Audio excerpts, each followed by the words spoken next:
ओम नमः शिवाय। आपका हमारे चैनल भक्ति गाथा पर स्वागत है। श्रावण मास भगवान शिव को अत्यधिक प्रिय है। इस मास में जो कोई भी भगवान शिव की पूजा अर्चना करता है तथा कथा सुनता है, उसके ऊपर भगवान शिव की सदैव कृपा रहती है। तो आइए सुनते हैं श्रावण मास महात्म्य का 19वां अध्याय। ईश्वर बोले, हे महामुने, अब मैं श्रावण मास में दोनों पक्षों की एकादशी तिथि को जो किया जाता है उसे कहता हूँ, आप सुनिए। हे वत्स, रहस्यमय अति श्रेष्ठ महान पुण्य प्रदान करने वाले तथा महापातकों का नाश करने वाले इस व्रत को मैंने किसी से नहीं कहा है। यह एकादशी व्रत श्रवण मात्र से मनुष्यों को वांछित फल प्रदान करने वाला, पापों का नाश करने वाला, सभी व्रतों में श्रेष्ठ तथा शुभ है। इसे मैं आपसे कहूँगा, आप एकाग्रचित होकर सुनिए। 10वीं तिथि में प्रातः काल स्नान करके शुद्ध होकर संध्या आदि कर लें और वेद वेत्ता, पुरारज्ञ तथा जितेंद्रिय विप्रों से आज्ञा लेकर 16 उपचारों से देवाधिदेव भगवान का विधिवत पूजन करके इस प्रकार प्रार्थना करें, हे पुंडरीकाक्ष, मैं एकादशी को निराहार रहकर दूसरे दिन भोजन करूंगा। हे अच्युत, आप मेरे शरण दाता होइए। हे वत्स, गुरु देवता तथा अग्नि की सन्निधि में नियम धारण करें और उस दिन काम क्रोध रहित होकर भूमि पर शयन करें। उसके बाद प्रातः काल होने पर भगवान केशव में मन को लगाएं। भूख लगने तथा प्रस्खलन, गिरना, ठोकर आदि लगना के समय श्रीधर इस शब्द का उच्चारण करें। हे वत्स, यह व्रत मोक्ष प्रदान करने वाला है, अतः 3 दिनों तक पाखंडी आदि लोगों के साथ बातचीत, उन्हें देखना तथा उनकी बातें सुनना, इन सब का त्याग कर देना चाहिए। तदंतर क्रोध रहित होकर पंचगव्य लेकर मध्याह्न के समय नदी आदि के निर्मल जल में स्नान करना चाहिए। सूर्य को नमस्कार करके भगवान श्रीधर की शरण में जाना चाहिए और वर्णाचार की विधि से सभी कृत्य संपन्न करके घर आना चाहिए। वहाँ पुष्प, धूप तथा अनेक प्रकार के नैवेद्यों से श्रद्धा पूर्वक श्रीधर की पूजा करनी चाहिए।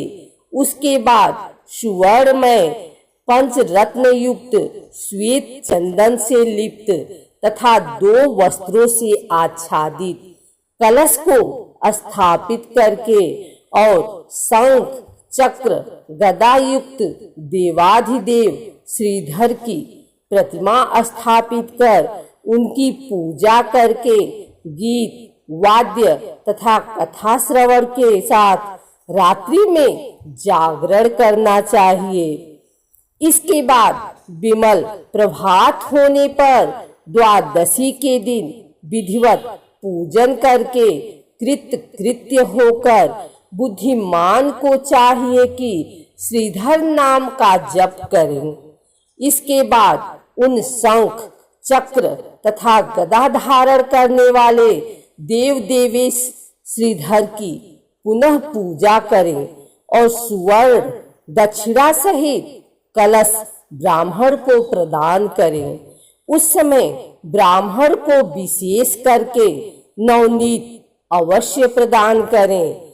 इस प्रकार प्रार्थना करें, भगवान श्रीधर, आज आप मुझ पर प्रसन्न हो और मुझे अति उत्तम लक्ष्मी प्रदान करें। हे मुनि श्रेष्ठ, इस प्रकार उच्चारण करके जगत गुरु श्रीधर से प्रार्थना करके श्रेष्ठ ब्राह्मणों को भोजन कराकर अपने सामर्थ्य अनुसार दक्षिणा देनी चाहिए।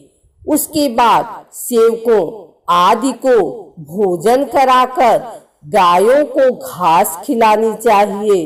इसके बाद मित्रों तथा बंधु बांधवों समेत स्वयं भोजन करना चाहिए। हे सनत कुमार, मैंने आपको यह श्रावण मास की शुक्ल पक्ष की एकादशी व्रत विधि बतला दी। इसी प्रकार कृष्ण पक्ष की एकादशी में भी करना चाहिए। दोनों व्रतों में अनुष्ठान समान है, केवल देवताओं के नाम में भेद है। जनार्दन मुझ पर प्रसन्न हो, यह वाक्य बोलना चाहिए।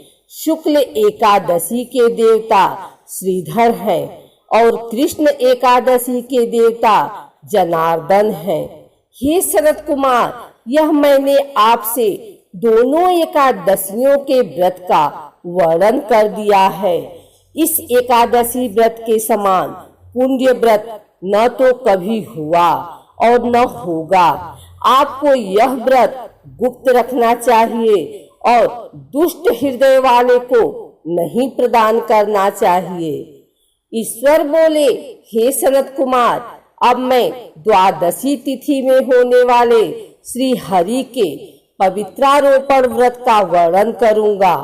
पिछले अध्याय में देवी की कही गई पवित्रारोपण विधि के समान ही इसका भी पवित्रारोपण है।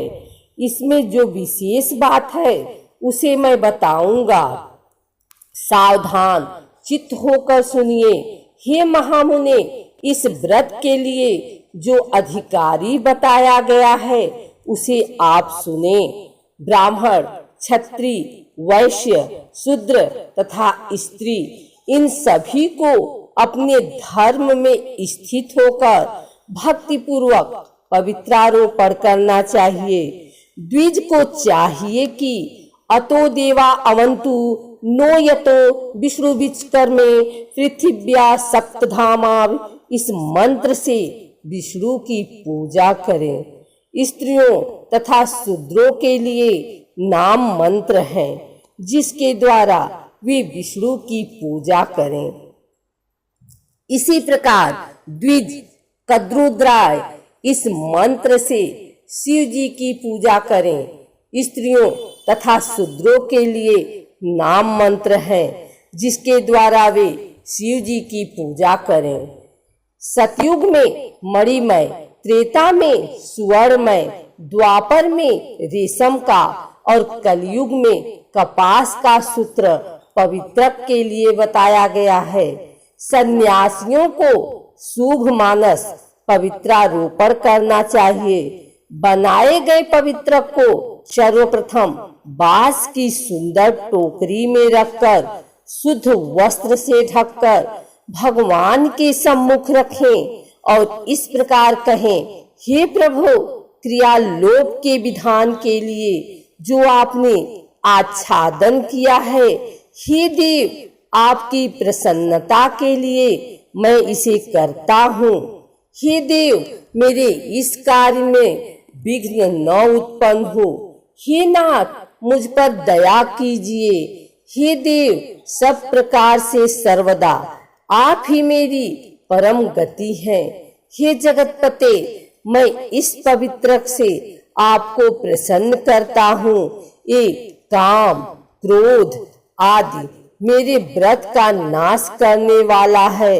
हे देवेश, आप आज से लेकर वर्ष पर्यंत अपने भक्त की रक्षा करें। आपको नमस्कार है।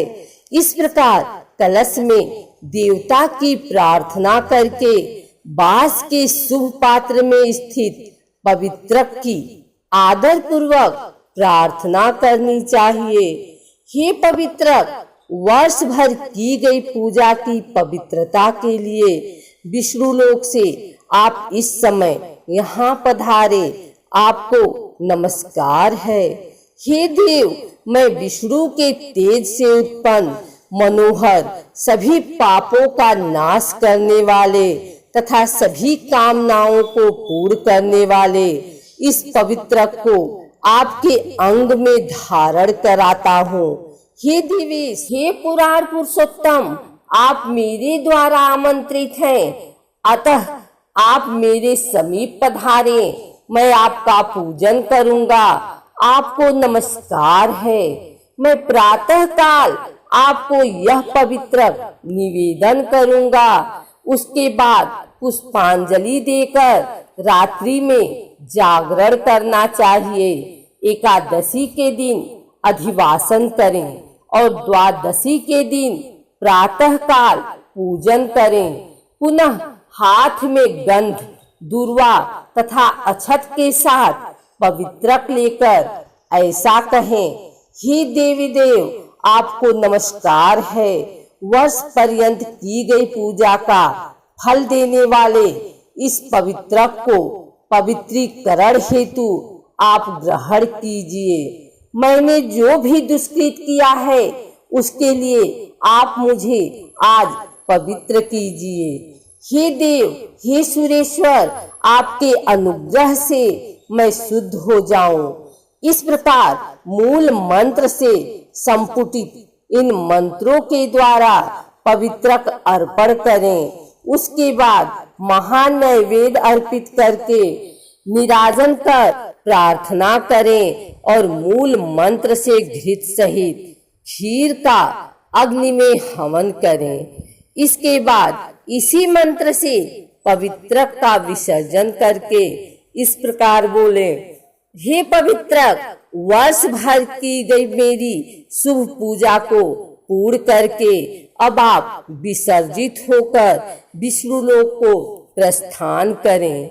इसके बाद पवित्रक को उतार कर ब्राह्मण को प्रदान कर दें अथवा जल में विसर्जित कर दें। हे वत्स, मैंने आपसे श्री हरि के इस पवित्रारोपण का वर्णन कर दिया।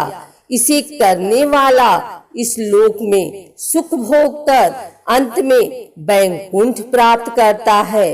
इस प्रकार श्री स्कंद पुराण के अंतर्गत ईश्वर सनत कुमार संवाद में श्रावण मास महात्म्य में उभयकादशी व्रत कथन और द्वादशी में विष्णु पवित्रारोपण कथन नामक 19वां अध्याय पूर्ण हुआ।